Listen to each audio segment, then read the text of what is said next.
Okay, so Terunobu Fujimori, an architect about whom actually I have seen his works earlier, but it is mainly because of Alexandra, who is here, that I became more interested in him. I'm not totally convinced by him. Certain works attract me. Other works, to my taste, and I am subjective, of course. They seem to be a little bit cute, and I generally don't like cute architecture.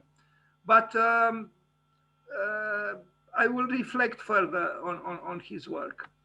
So I hope this moves. It doesn't move. It's incredible. Okay. Okay, here is the man. And so, as I said, I will talk about three other architects from Japan, kind of contemporary with him. And you'll see that there are a lot of differences, but there are somehow also some similarities. Here is the man. I like this picture with him. You know, the fact that he's, I don't know, whatever he's doing there, preparing tea or something, and he's, maybe he has a little bit of masochism in him, like other architects, that he accepts that very low ceiling above him. But it's also possible that he's posing a little bit, because I saw him in a different context altogether, with a large library, with shelves equidistant, with lots of books. So I don't know. Anyway, but the idea of a mini existence minimum is, I think, one that is certainly very applicable to our time, and we do need more of it, I think. More existence minimum, I would say.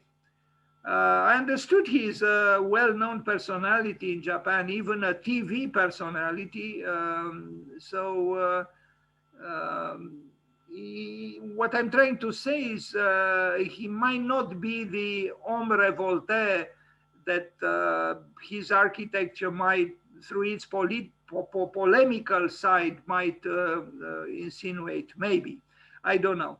Anyway, so I have to apologize because the presentation is not as good as I would have liked it to be. And I hopefully, if I continue to do this next year, I will make it better.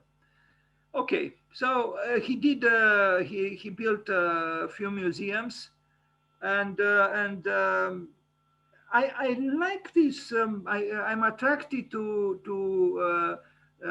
you know, a certain modesty. What I object to is a certain pop, you know, aesthetics. But the modesty and the inspiration from tradition, for example, you see how it is treated here, the wood, and I will further on, I will read and present more in detail this technique that he activated again and uses in his own buildings.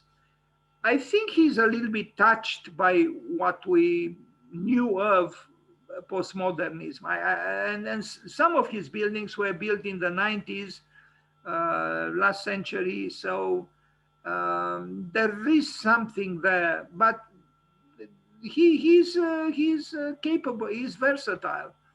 And again, I like patinas in general, and at least the part with the patina I like very much. In my opinion, this patina doesn't go so well with what is happening here. I'm talking about the texture. But I understand the need for contrast, harmony through contrast. That I like, but they seem to be a little bit off for my taste. I'm subjective, of course, but what I see from here, from this side, I like this part of the building that is towards us, like here. I'm a little bit skeptical about that more tower-like, because it reminds me of Michael Graves' a little bit, and I don't agree at all with Michael Graves. I think Michael Graves succumbed to the seductions of postmodernism in very,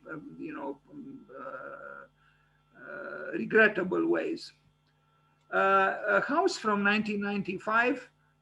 Sorry about the resolution here, but this building is kind of interesting. You know, it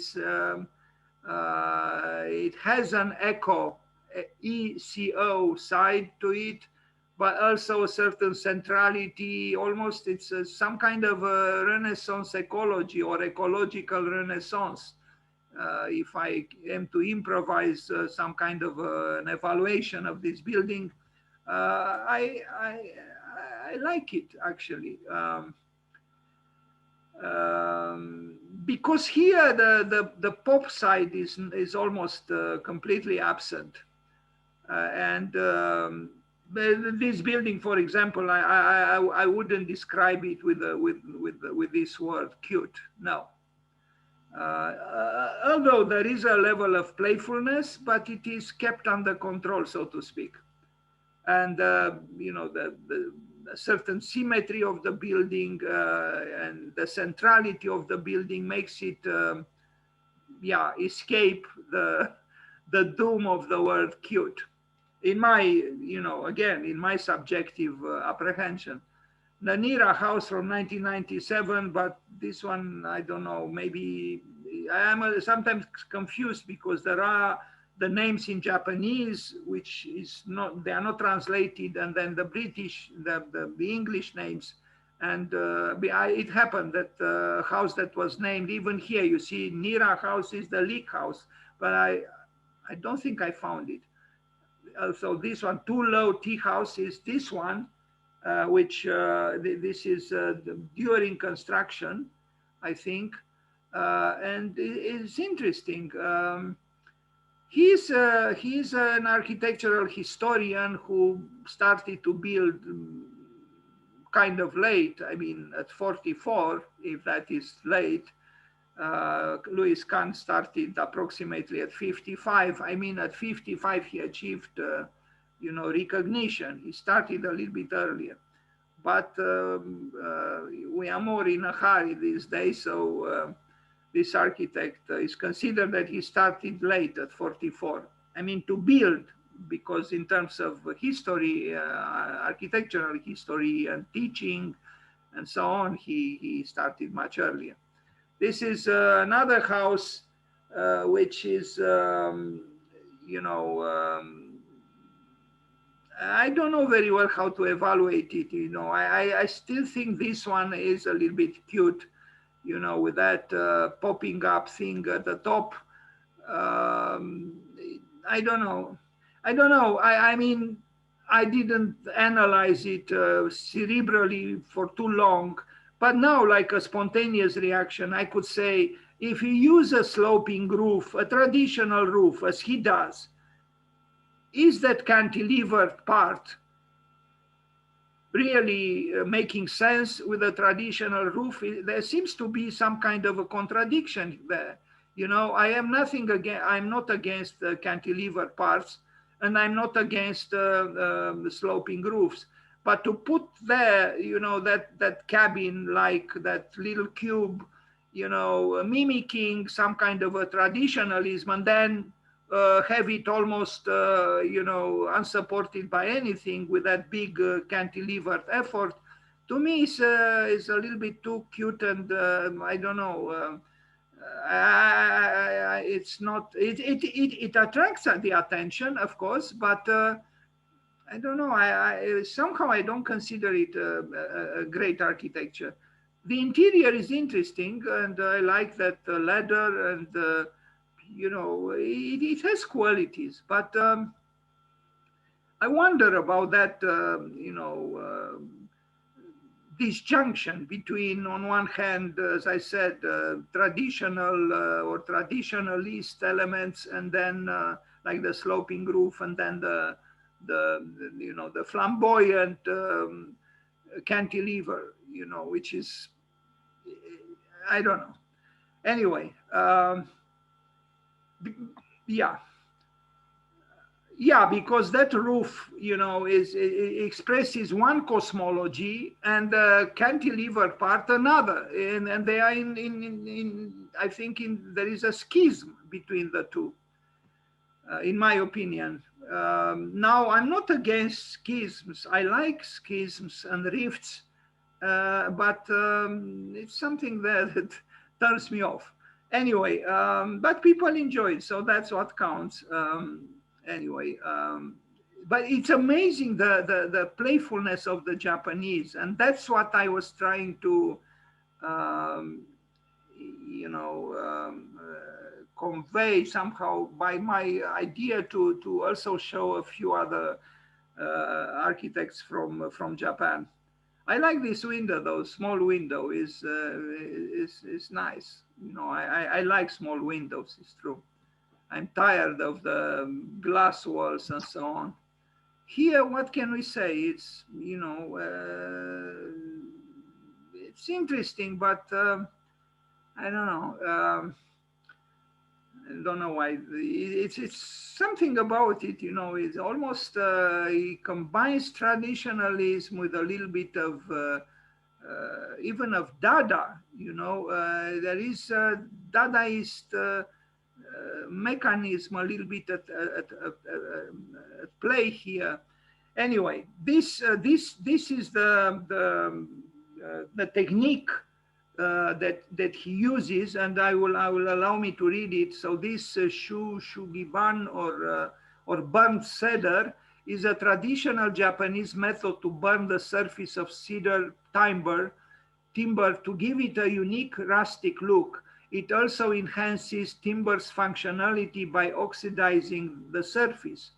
Shugiban is a lot more resistant to fire, water, weathering, and insects compared to untreated wood.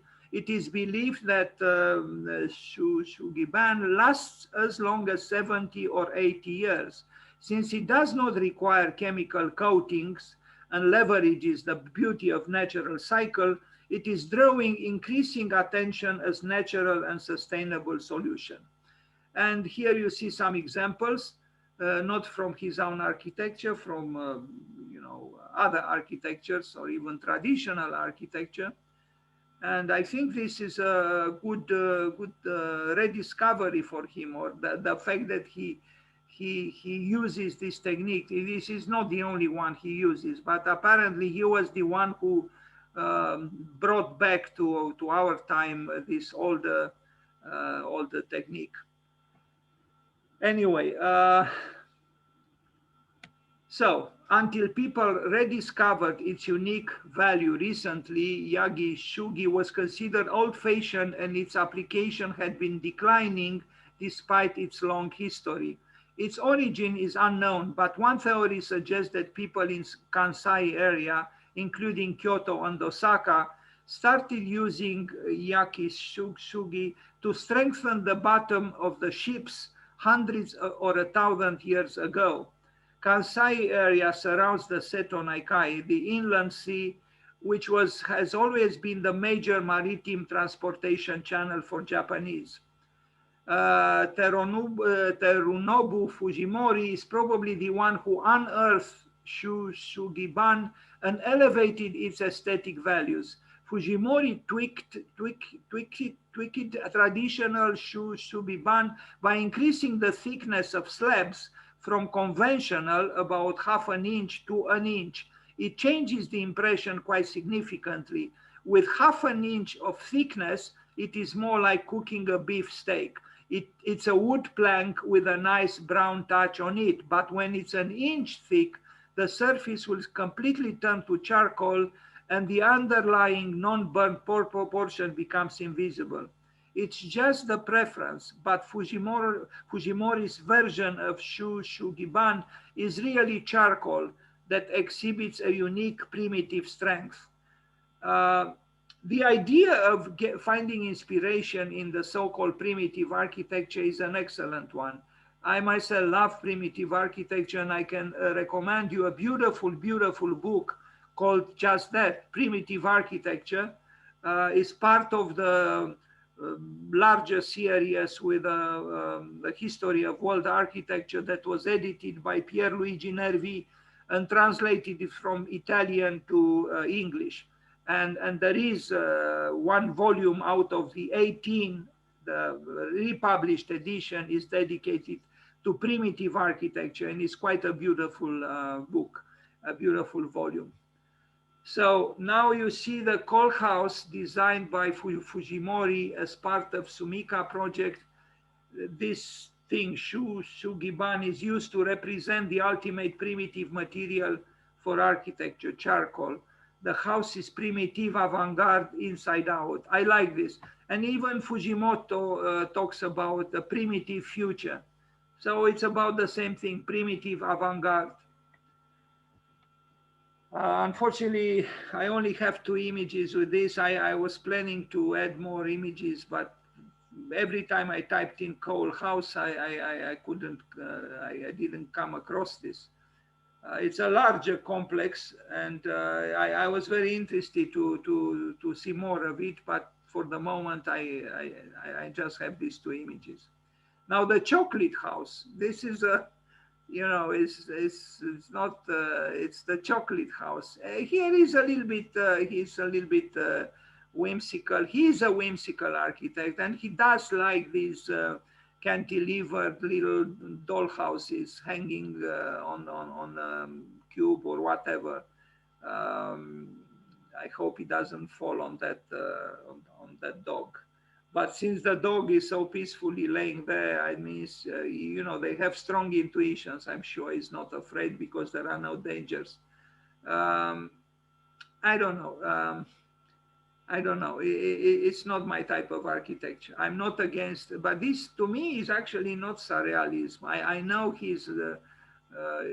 surrealism is invoked when talking or writing about him, but you know, look at those windows. You know, those windows are, you know, gingerbread house windows. They are not.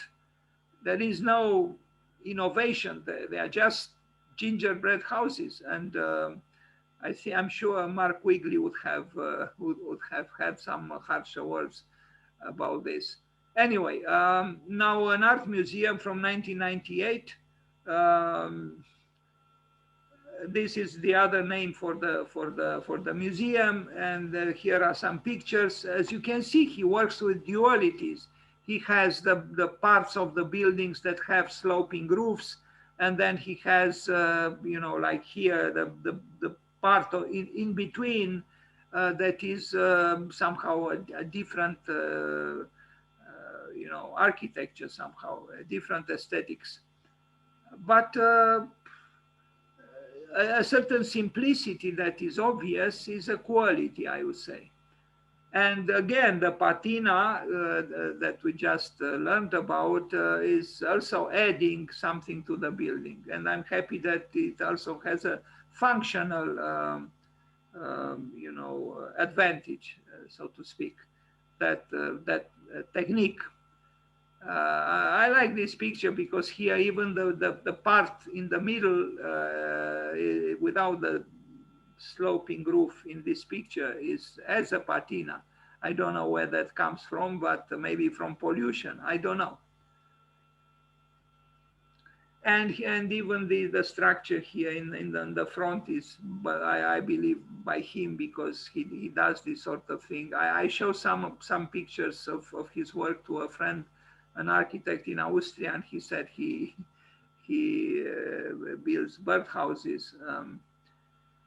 Anyway, he does some interesting tree houses, it's true.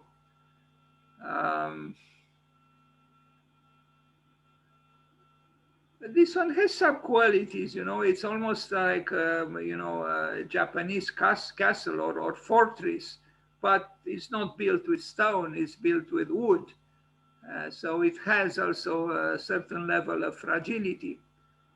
The interior, though, is another story. You know, I mean, how could you design like this and then the interior? I understand it's a museum, and museums are supposed to look like this, but I don't know. It's like if you saw a picture of this museum, just this one, and you didn't see the exterior, You would imagine maybe a building kind of built by IMP, or I don't know, a modernist, also kind of whitish towards the outside. Um, or this, what does this have to do with this? No, not with this, actually, with this. Um, Not much. I mean, again, there is a schism here that alarms me a little bit, because here I don't see that primitiveness that he's searching for. Here I see the same, so-called civilized architectural gesture, white walls, and but what about, did we leave the primitiveness outside? Why can't we bring it inside as well? Why can't we have the same, conception both outside and inside? Um, Anyway, Tea House, one of his most whimsical creations, and it is whimsical indeed, and it was publicized extensively. I like the fact that he uses that movable ladder quite often. And yes, probably in Japan, people are not afraid to fall, or I don't know. I mean, yes, you could endanger your life trying to use it, but maybe in Japan they are quite relaxed about this. I don't know. I did read, though, that in Japan the regulations in the construction industry are not very strict at all. That's why they can afford to build things like this, which probably in most countries would be totally unacceptable. You would not receive the approval from the officials to build it, period. Uh, but in Japan, which is a very civilized country otherwise, it seems it's possible. I mean, Fujimoto also builds unbelievable buildings where people sit on the terrace at the edge of the white cubes, and they could fall at any time, and nobody says anything. And look here, those people there, the little thing that is, supported by some slender poles. No, the exceptionalism of the Japanese always intrigued me, and I admire them. Anyway, this is the section. It's interesting, it's interesting, but I don't know. I mean, you must be a certain kind of person to, go all the way there. I mean, at the top. Okay, so we move forward. The flying mud boat. I mean, even it's quite an adequate title for the work. Flying mud boat is this one.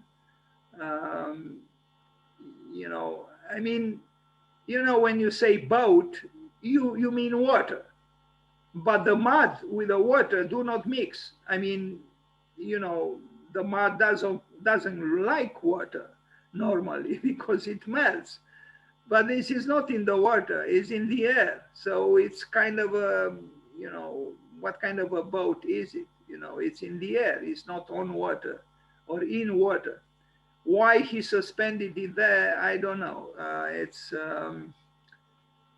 a little bit strange, but I don't know. I mean, if we are to be extravagant, why not?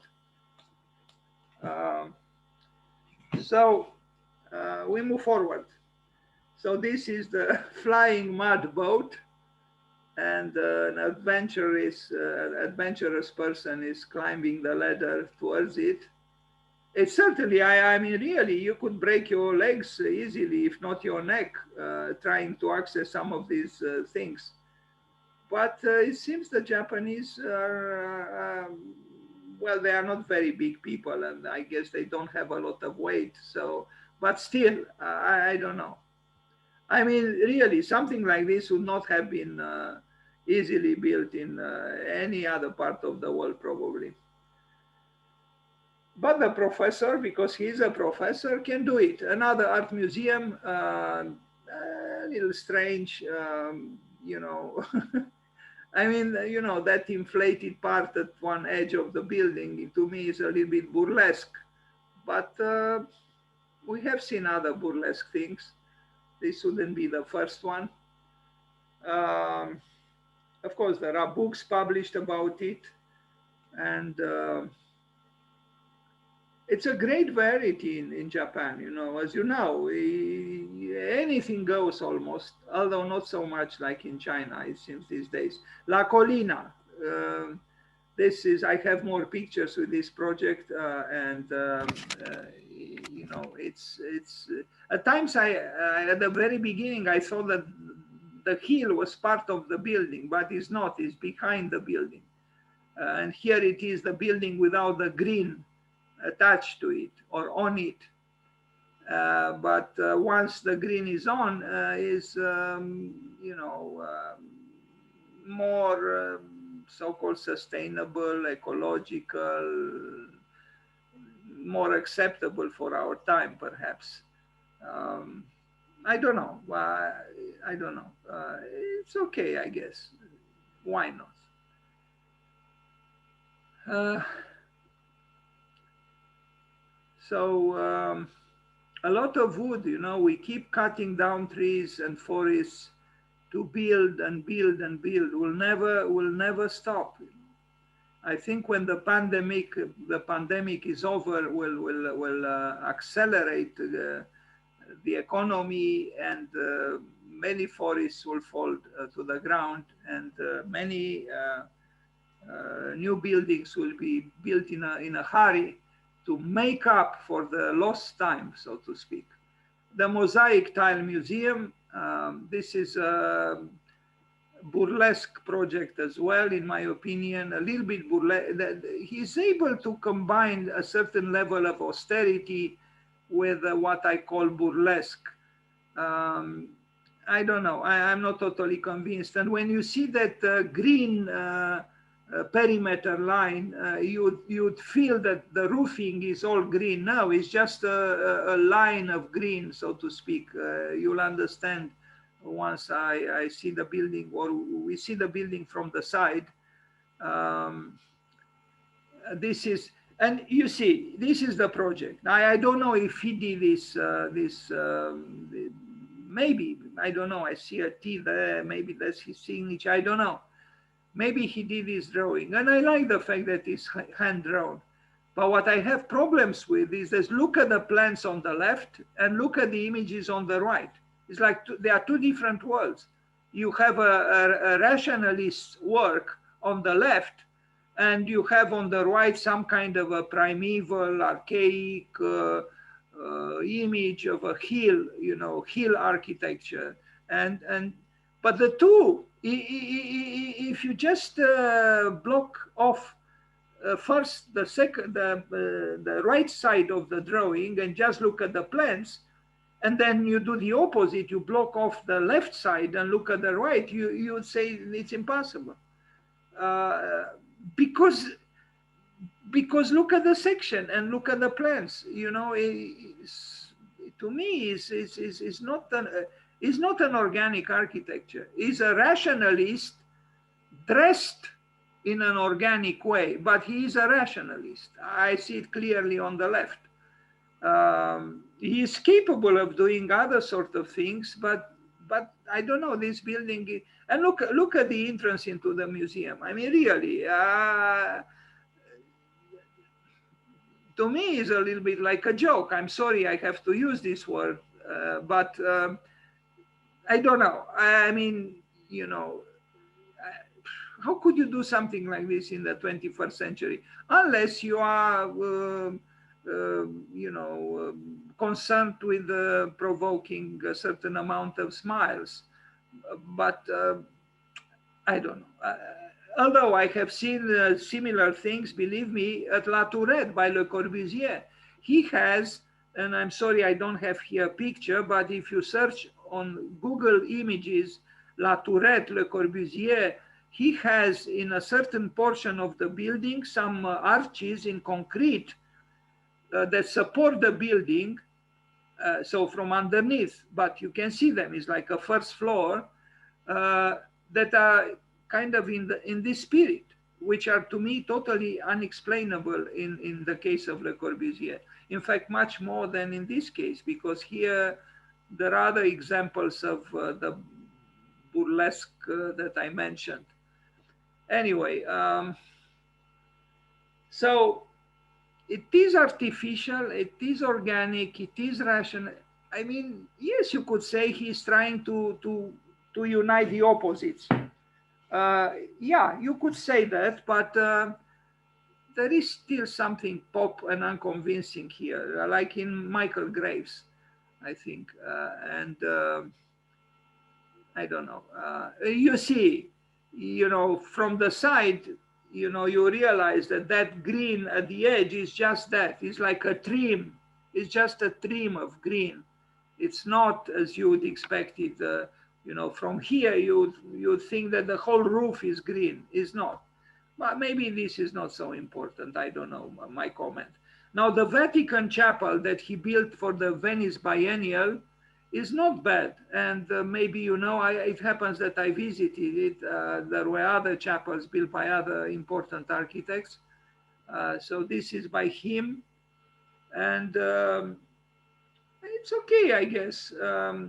Interesting, the door, the entrance door, which is very, very narrow. I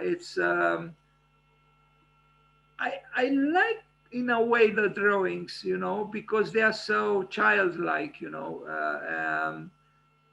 yeah, I think we could draw again, perhaps like Lina Bobardi drew also, but Lina Bobardi didn't remain at the level of, I mean, her drawings, her sketches do have elements of, but not quite like this. I think she's more, I don't know what word to use, in a way more radical, but also using hand manual drawings with something juvenile about it. I like the way he wrote Chapel of Venezia Biennale, but even here there are I have some problems. This is a high caliber professor, university professor. This is not an uneducated man, is not a self-made man, is not an amateur, he's a professor. But he draws, I actually, I don't know if I'm right, and maybe I should abstain from saying this, but I remember what Picasso said, that he learned, and I mentioned yesterday, he learned to paint like Raphael in 4 years and like a child all his life at the end of his life. I think here is not that childlikeness that Picasso referred to, because I think he's mimicking here a certain level of innocence. Maybe not completely. I believe there is a level of innocence in him, but I don't know. Anyway, but the building is not too bad, and I actually like that narrow. You probably have to enter to enter the chapel on your side because your shoulders might not have enough space to go through this door, especially if you have an athletic disposition. I wonder, I actually myself did once a project with a very narrow doorway into a museum. It was 80 centimeters or so, or 90 centimeters, but here it might even be less, maybe 60 centimeters, maybe not 70 centimeters, I don't know. I mean, look at the trees, the diameter of the trees, of the trunks, they are, who knows? But it is a narrow door. In a way, it's an appropriate door because how are you going to access the house of God, the chapel, with a wide glass door with a fully mechanized doors? No, it has to be a little bit difficult, and this is a little bit difficult. Anyway, this is the interior. It's okay. By the way of this, I want to show you the works of Shinohara, Kazuo Shinohara, who also uses tree-like structure within his houses, kind of like here, but without the, you know, this childlikeness in a way. Um, anyway, you know, at least part of what I said is based on my subjective reactions, and as such, they are certainly not, my statements are not, you know, engraved in stone. No, far from it. I have a certain perception of what I see, and I expressed it, but you know, someone else, of course, could have different perceptions than mine. Um, so this is the contribution of this architect to the Venice Biennial. I think it was 4 years ago. This I had been there with some students from INCU. Okay, so we move forward. This is in Venice, is not in Japan, and. But somehow, you know, I keep regretting a little bit all these cut down trees, you know, and for what? This was a temporary installation. It probably doesn't exist any longer, this chapel. You know, really, we ravish the trees and the forests for what? For a little show during the summer. Anyway, here he rubs, here you see him at his most extreme, where he wraps a non-traditional Japanese home in a gleaming zinc shell. And here it is. And I mean, literally, he does again. He takes the gingerbread house, which normally sits quietly and placidly on the earth, and cantilevers it. And this is I don't know, it finds in me someone who is not totally prepared to accept easily. But maybe I'm wrong. Maybe I am just the prisoner of my own preconceptions. It's possible. The interior, though, is a different story. You know, very nice fabrics, textiles, the rug, traditional. I don't know about the artworks, but I like the rug especially.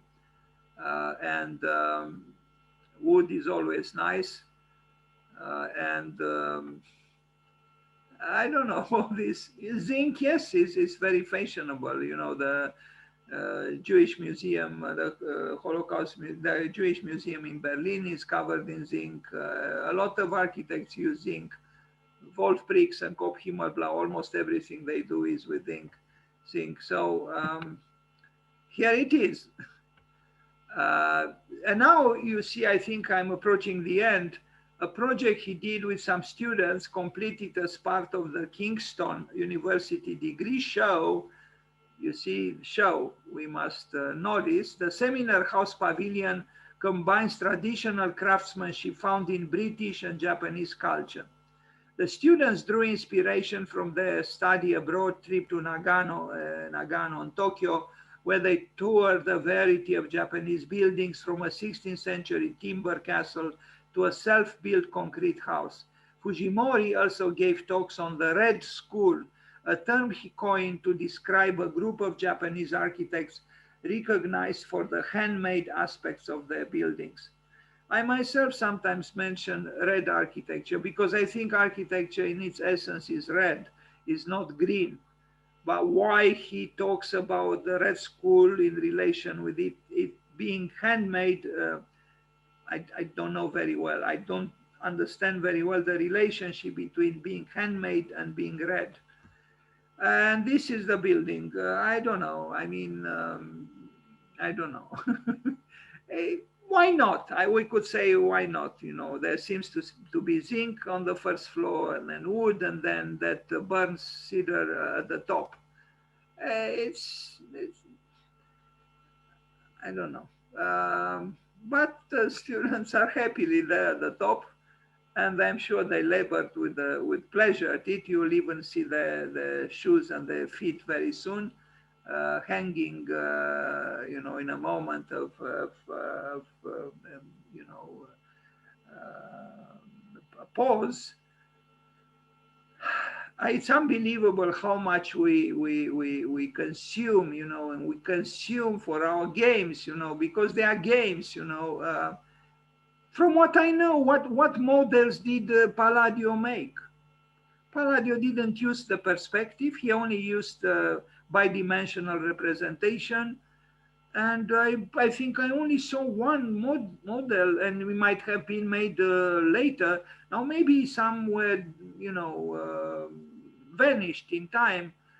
But what I'm trying to say, you can make great architecture without all these, I would say, vicious exercises. You know, we cut down trees, we use a lot of materials and efforts and money to do something which is temporary. And it is not even truly great. I would say it's. I'm sorry.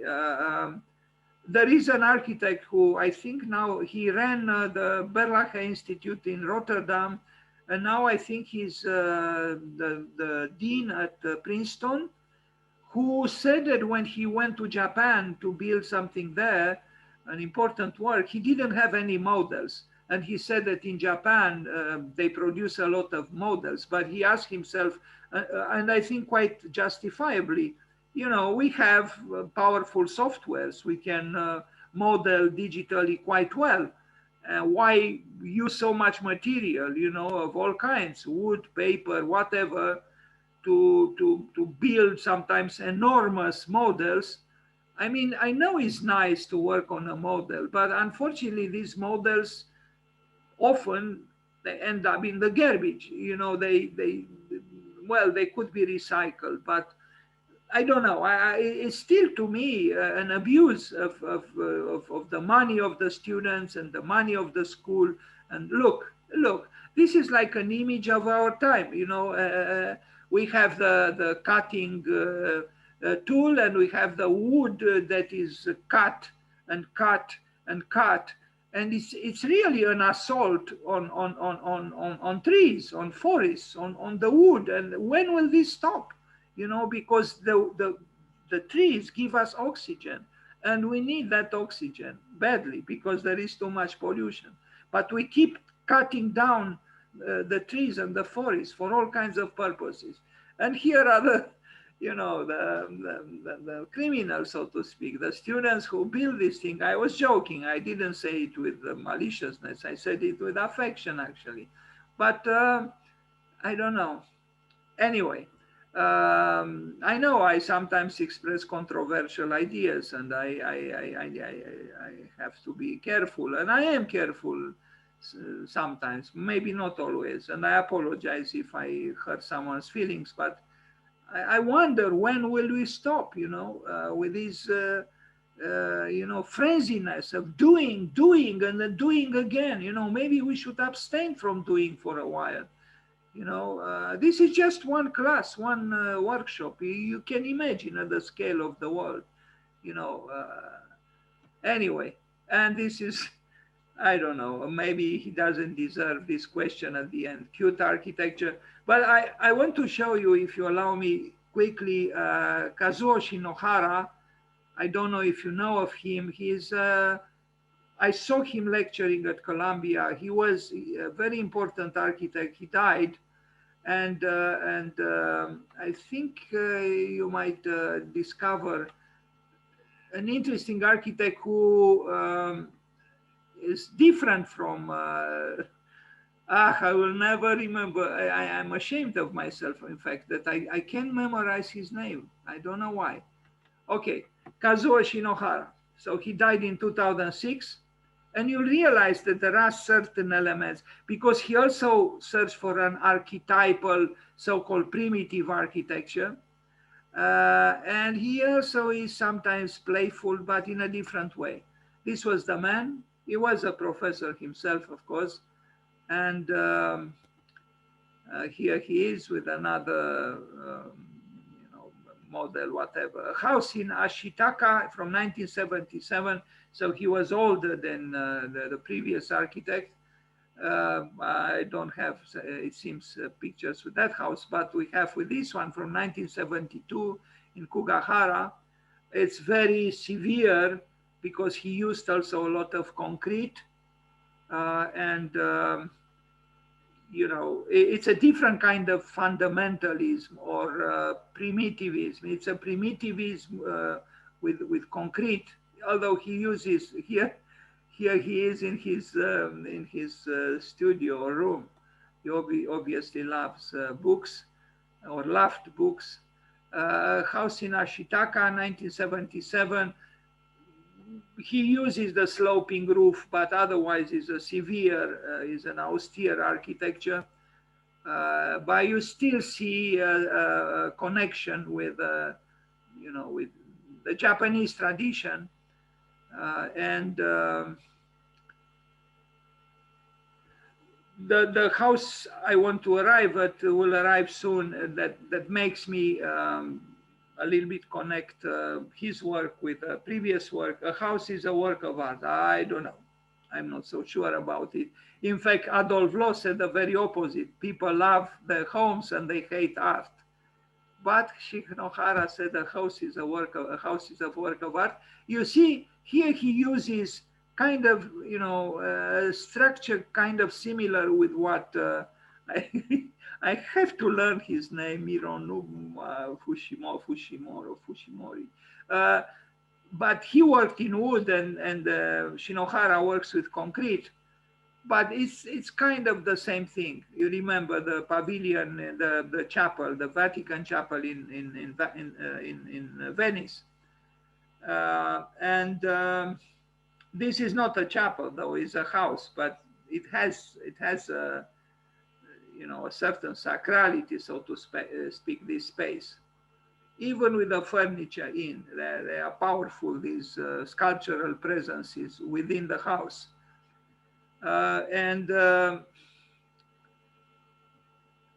Yes. I mean, if you see this picture, you would say, and if you didn't see the table with the chairs, you would say this is a chapel. It's not a chapel, it's a house. But then, you know, should a chapel be very, very different from a house? Maybe not. Here is another house. The picture is not so good. I'm sorry. Here he is again, Shinohara, Kazuo Shinohara, house in Higashi Tamagawa. Again, a different kind of primitivism or primitive avant-garde, because he used concrete a lot. But at the same time, he's so very different from Tadao Ando. The house in Uehara, this one is playing also with a roof, a different kind of roof at the top. But you can tell for sure you are in Japan here, and that's it. The interior, it is as it is, concrete and concrete and concrete again. That concrete is not so sustainable, but at the time when he built, you see he has a cantilever part here too, but because he doesn't use the so-called traditional sloping roof, I don't know, it seems to be, to me, maybe I have preconceptions, a little more acceptable. And at night, no, he's an interesting architect, and this reminds me of the cubicles in the tower that Kisho Kurokawa built in Tokyo. And you see, the Japanese are not always very well. Here they are on the left, particularly kind of organized. But I only wonder what is behind those curtains on the right, and I see on the top, and I actually know that the Japanese are not always very, you know, organized or tidy or no. House in Yokohama, again, Kazuo Shinohara. You see, he also plays with you know, primal forms. So he was also concerned with you know, that primitiveness that was mentioned earlier. Higashi Tamagawa complex, you know, larger house, You see here, it's a collage, it's a hybrid building with various parts, also the sloping roof, but also the terraced roof, and then a sloping volume. The umbrella house, we saw some picture before, but here we see it better. Um, well, if something differentiates him from the previous architect is that I don't think, even though sometimes he is playful, Shinohara, I don't think in his case, uh, the word cute could be applied. Maybe this is also not necessarily a quality, but I wouldn't use this word in connection with his work. Another house from 1982. Don't know if I have. We saw already a picture of it. And you see, on the left is the existing house. On the right is his proposal, and he's not mingling with it in any kind of way. He separates one from the other. And the interior, yes, it is a work of art as he would have liked. He coordinated everything, and it's almost like a showroom, but it's the interior of the house. He probably designed also the furniture.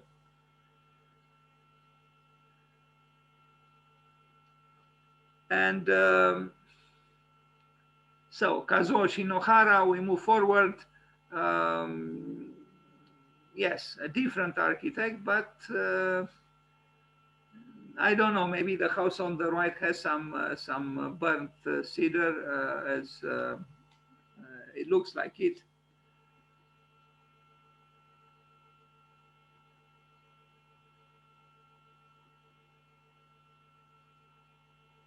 Well, in his case, it's also an architecture of conflict, but there is a certain level of conflict in what we saw before as well. You saw those two different handlings of the architecture, one with sloping roofs and the other one more fortress-like.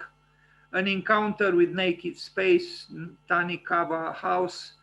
The Japanese often reflect or meditate on the presence of absence. It's part of their culture. There is something Zen here, in as much as there is something Zen, and I saw the word being mentioned in relation with the architecture of the first architect that we presented. Tanikawa house is, yeah. You see, in the case of Shinohara, there is nothing pop really, P-O-P, there isn't. And there is a level of abstraction. There are tree-like forms, but they're abstracted and geometrized. And I don't know. I think this is a little bit. I wouldn't say necessarily acceptable. I don't know what word to use, but I think you understand. Here is, again, a house that is inspired by the roots, the cultural roots of the place, but with some, especially from this side, certain levels of modernity, maybe bothering levels of modernity. Anyway, and here are some drawings.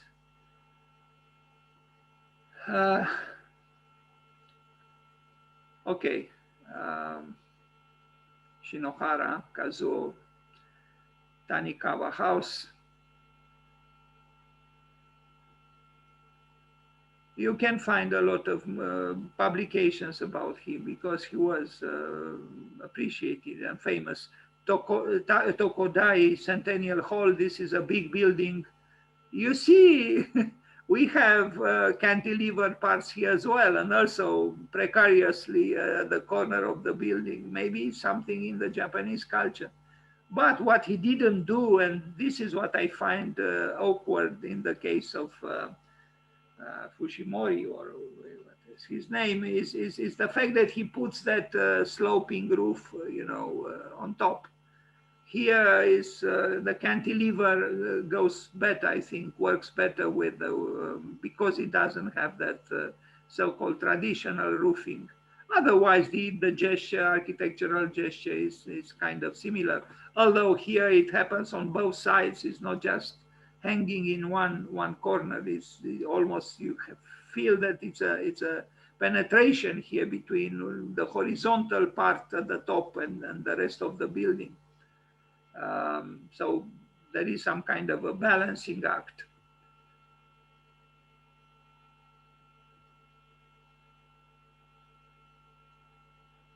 Nice tricycle that lady has there. I love tricycles.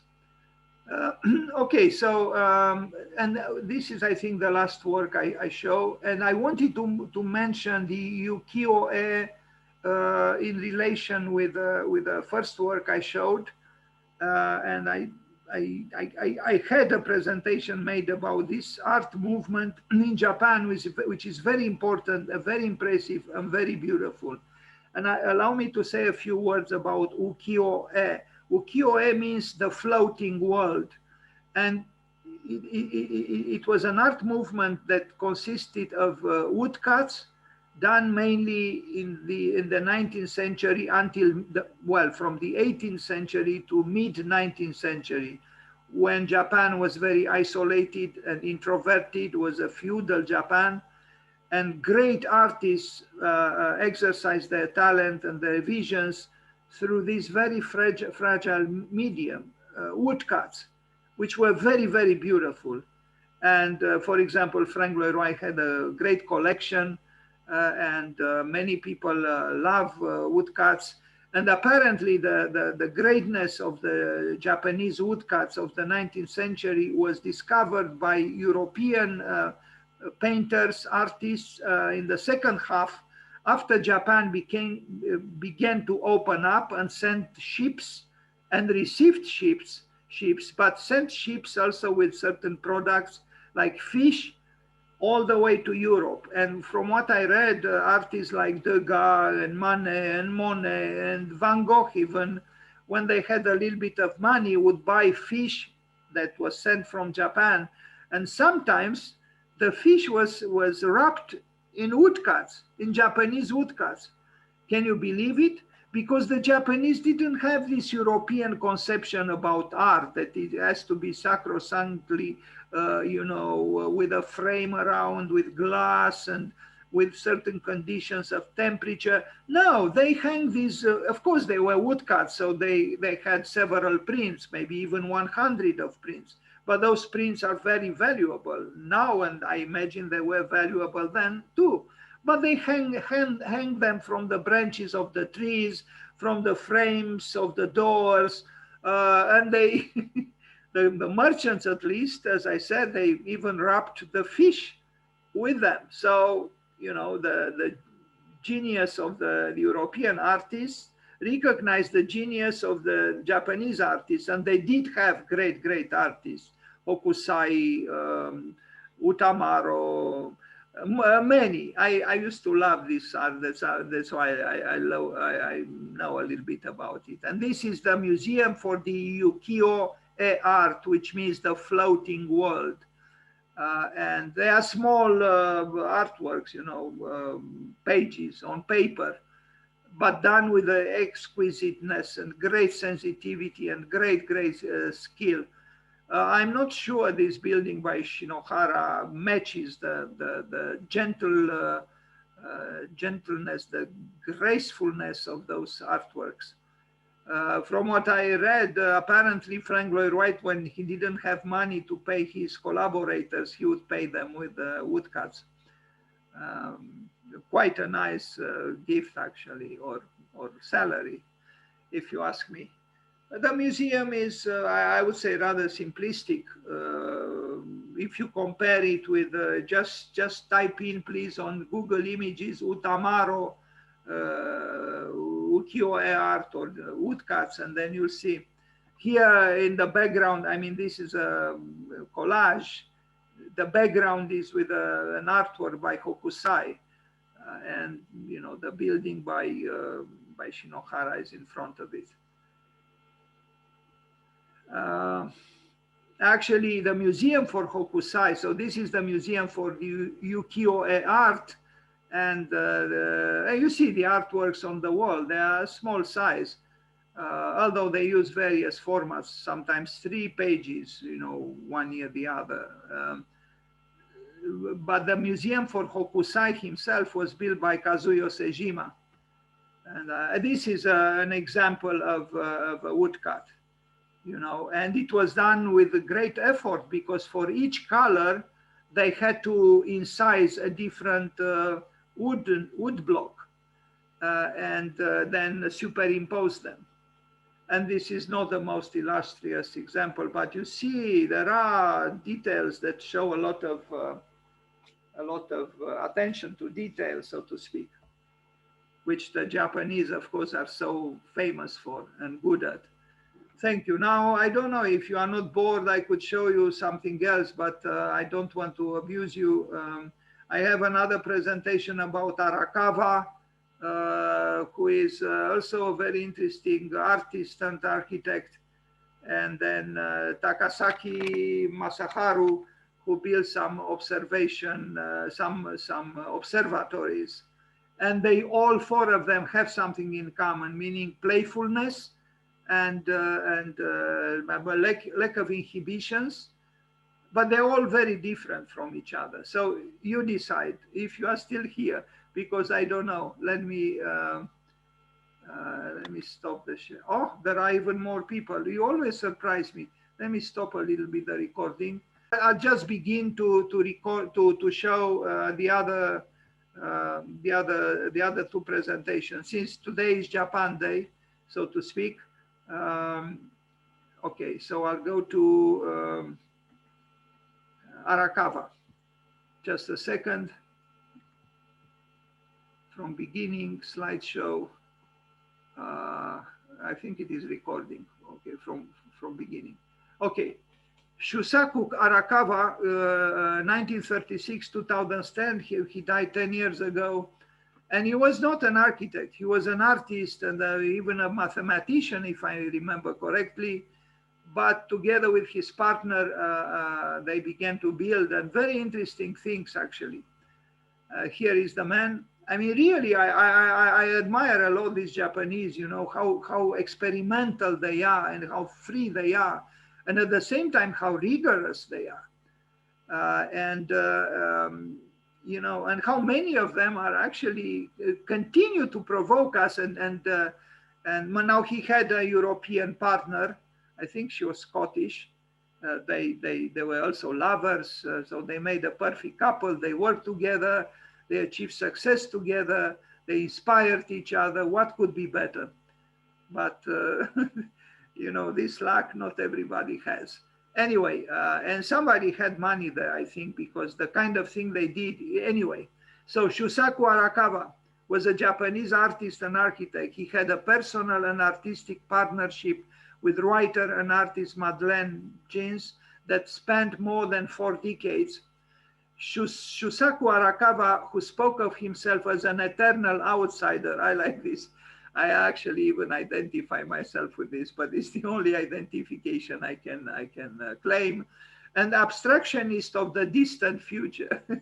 Well, you know, he is playing a little bit the victim. Actually, he had a lot of success. You see, he first studied mathematics and medicine at the University of Tokyo and art at the Musashino Art University. By the way of this, I just want to tell you something. 2 or 3 years ago, maybe 3 or 4 years ago, I made an exhibition outside of the school at Minku, under the tower and in all those exterior spaces with a house for David Bowie. And that many students were on benches outside talking and nobody looked at them, although there were very interesting projects from many countries. And at one moment, and I was really furious that nobody was looking at, they were not looking at them. Large prints, A0. And anyway, at one moment, I see 3 girls, 3 young women looking intensely at one project. So I rushed to them and I said, I'm so happy that I finally see 3 students who look carefully at the works. And I asked them, what year are you in? And they said, sorry, we are not students at UAM. We are students at the medicine school, at the medical school. There. So we go on. He studied medicine too. He was a member of Tokyo's Neo-Dadaism organizers, a precursor of the Neo-Dada movement. Arakawa's early works were first displayed in the infamous Yomiuri Independent Exhibition, a watershed event for post-war Japanese avant-garde art. I like this, this unsettledness, studying mathematics, then medicine, then turning to art, and then becoming an architect. Great. Who gave him, the right to signature? I don't know. It's like these people are from a different planet. Arakawa arrived in New York in 1961 with $14 in his pocket and the telephone number for Marcel Duchamp. Beautiful. Whom he phoned from the airport, and I know this because I know what it means to be an immigrant. So $14 in his pocket, but he was lucky, he had the telephone number of Marcel Duchamp, whom he phoned from the airport and with whom he eventually, formed a close friendship. He started using diagrams within his paintings as philosophical propositions. Jean-Francois Lyotard said of Arakawa's work that it makes us think through the eyes. And Hans-Georg Gadamer, great names, described it as transforming the usual constancies of orientation into a strange, enticing game, a game of continually thinking out. Quoting Paul Celan, born in Romania, but Romanians don't talk about him, and he was a poet who was placed in the vicinity of Goethe and Hölderlin. Extremely highly regarded, Paul Celan. Gadamer also wrote of the work, there are songs to sing beyond the human. Very nice line. Charles Bernstein and Susan B. observe Arakawa deals with the visual field as discourse, model systems that constitute the world rather than being constituted by it. And Arthur Danto found Arakawa to be the most philosophical of contemporary artists. He who didn't study art, but mathematics and medicine. Beautiful. For his part, Arakawa declared painting is only an exercise, never more than that. And now we'll see some works. Reversible Destiny, that he worked on with his partner. Architecture Against Death. Perhaps we should think about this and apply it to our own work. So for Arakawa and Jeans, the ideal form of a house was one that kept residents in a perpetually tentative relationship with their surroundings. The more our homes challenge us architecturally, the more likely we are to stay young, grappling with their complexities. And in the case of Arakawa and Jeans flats and houses, their sheer oddity, even perversity. Their most extreme design, the Bios Cleave house in East Hampton, Long Island, New York, took 8 years to build and cost the couple $2 million of their own money when they had it. So this is the Bios Cleave house, lifespan extending villa. They were dreamers, of course, and quite naive. They thought, and actually he died, well, he could have lived longer. And he lived in this house. They actually thought, they believed that the house they designed would prolong life. Literally. The most, it was described the most uncomfortable house in the world. This house, but implicitly what they said was that discomfort prolongs your life. This locative architecture, I wrote, I imagine this formulation, this locative architecture, the house where you live forever. That's what they thought of when they built this house. And here it is. Actually, it's not so surprising or unpredictable. Inside it has some parts, but outside is, what can you say? They use the colors in a certain way, but otherwise it's not such a, unexpected house. But inside it's a different story. It's a little bit confusing, the scale. Look at the stairs, the risers and the threads of the stair on the left. And then look at the size of the human beings. It's like, I don't know. It is as if they are at different scales. And what are all those dunes doing inside the so-called living room? You know, yes, there might have been a certain level of discomfort here, indeed. But if they were convinced that this would prolong their lives, why not? But you see again playfulness, colors, unconventional, geometries, betrayals of, simple functions. Neufert probably would have been revolted. Um, Ernest Neufert, who was actually a product of the Bauhaus, he studied at the Bauhaus. Now, these people, simply put, they try to bring the outside in. It's not so unusual. But to make these sand dunes inside the house, it is a little bit unusual. Yes, it's true. But you see, it was quite a large space. Look how many architecture students or art students are wandering through the space there, reflecting on the meaning of life, prolonged or not.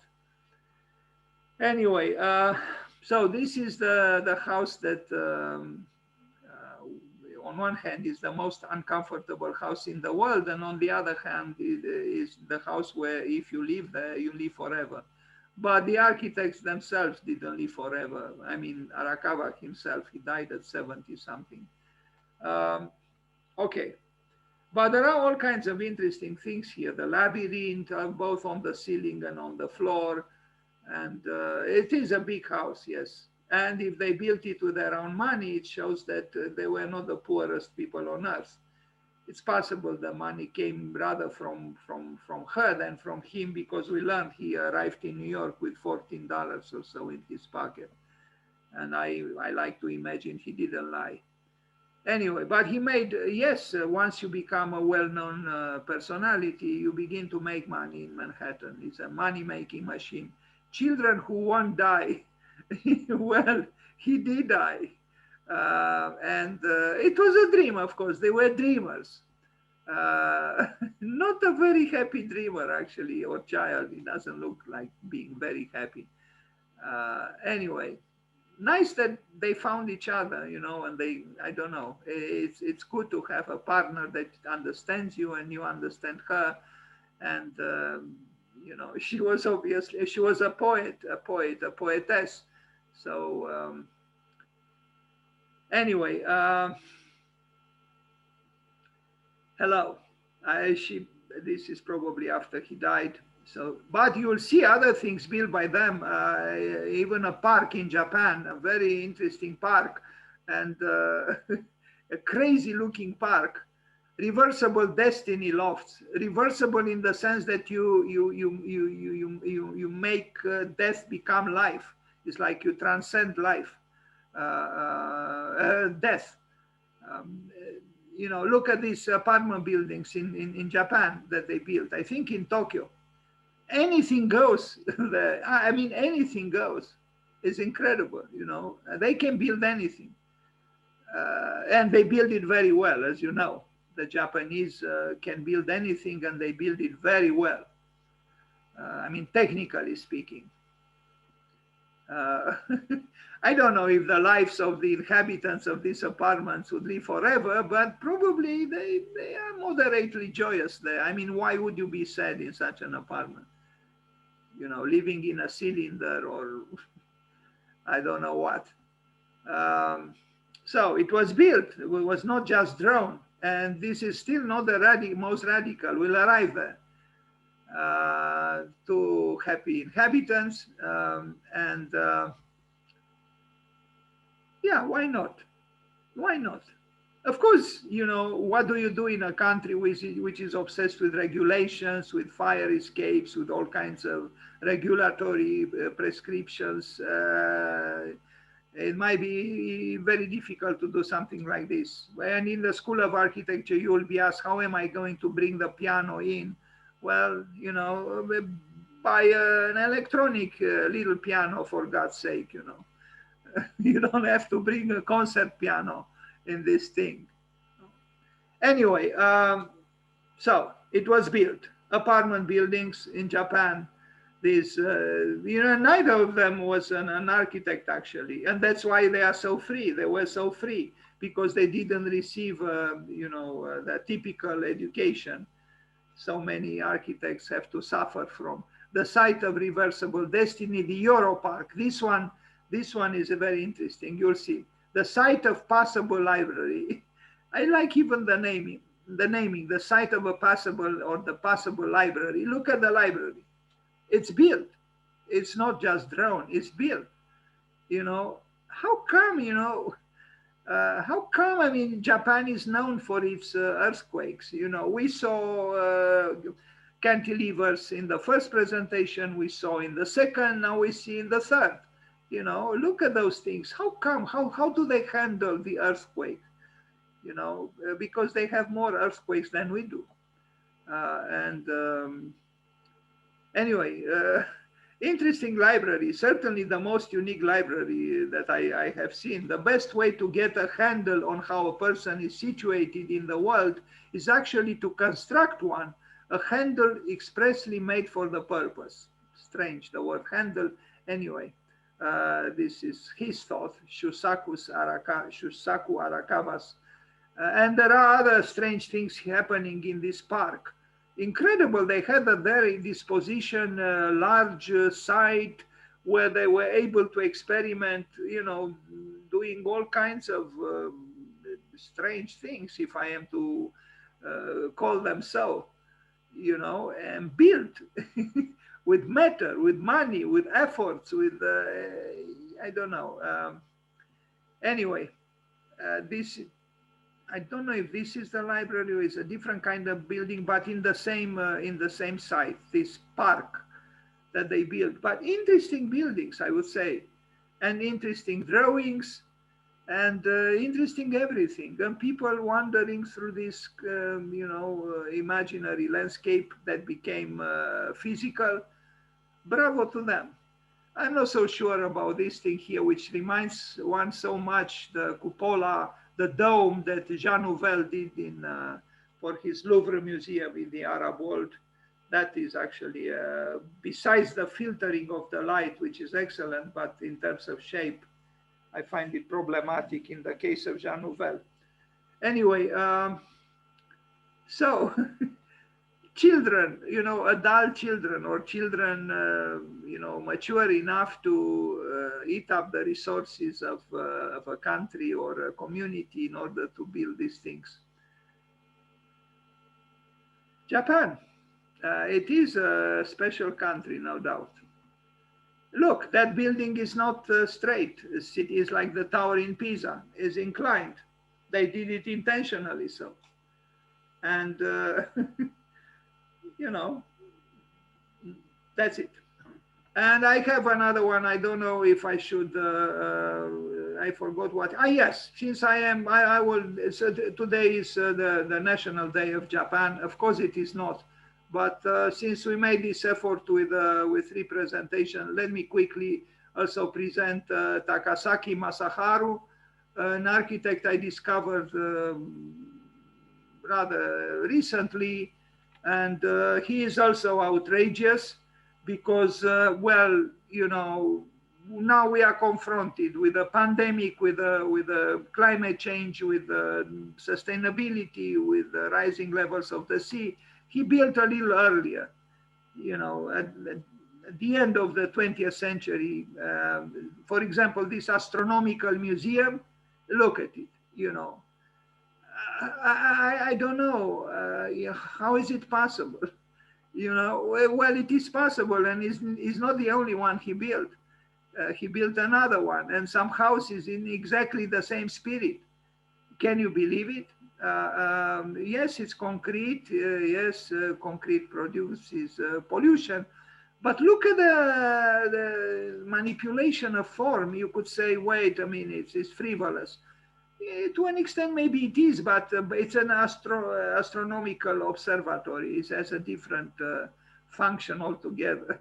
And it's on top of a hill. It's supposed to, I don't know, symbolize this otherness of its function. A lot of concrete, yes, it hurts to notice, but Please be kind and turn off the microphone if you don't mind. Anyway, I mean, Tadawand also works and worked with a lot of concrete, right? Please be kind and turn off the microphone if you don't mind, because, you know, we will end very soon in 5 minutes. So, astronomical observatory. And, you know, there is no way. I'm sabotaged, unconsciously perhaps.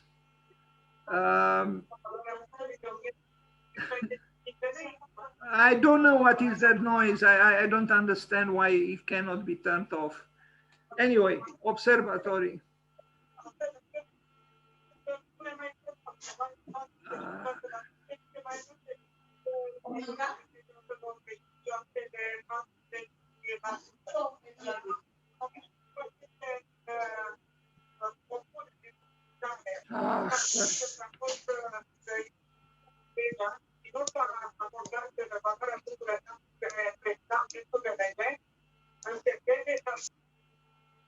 Okay, I managed to mute it. Okay, so we'll end soon. I hope I can continue because I'm always afraid of these disturbances that, okay, so one astronomical observatory, you'll see another one, and then we'll see a house or two by him. And with this, we'll end our trip through Japan. I still think it's interesting what is happening in Japan. I have another presentation. I'm not going to show it today called Japan is Rising Again, because it is rising again. You know, they are unstoppable. You know, they are so explorative and so open-minded that, of course, not all architecture is like this. They also have a lot of ordinary architecture, well-built, but ordinary, you know, commercial, capitalistic structures. I'm not showing those. I'm showing these, you know, other structures. Anyway, and there is something of the ukiyo-e, of the floating world here, although he used heavy material, heavy concrete. Now, this city observatory museum by the same architect, and again, you would say it's all play, sculptural play, futile play of forms. Yeah, maybe, I don't know. I mean, again, the function of the building is different in itself. Some kind of a celebration of the longing of man, of the human being, for a dialogue with the beyond. And as such, it has a certain symbolism, I imagine. Anyway, now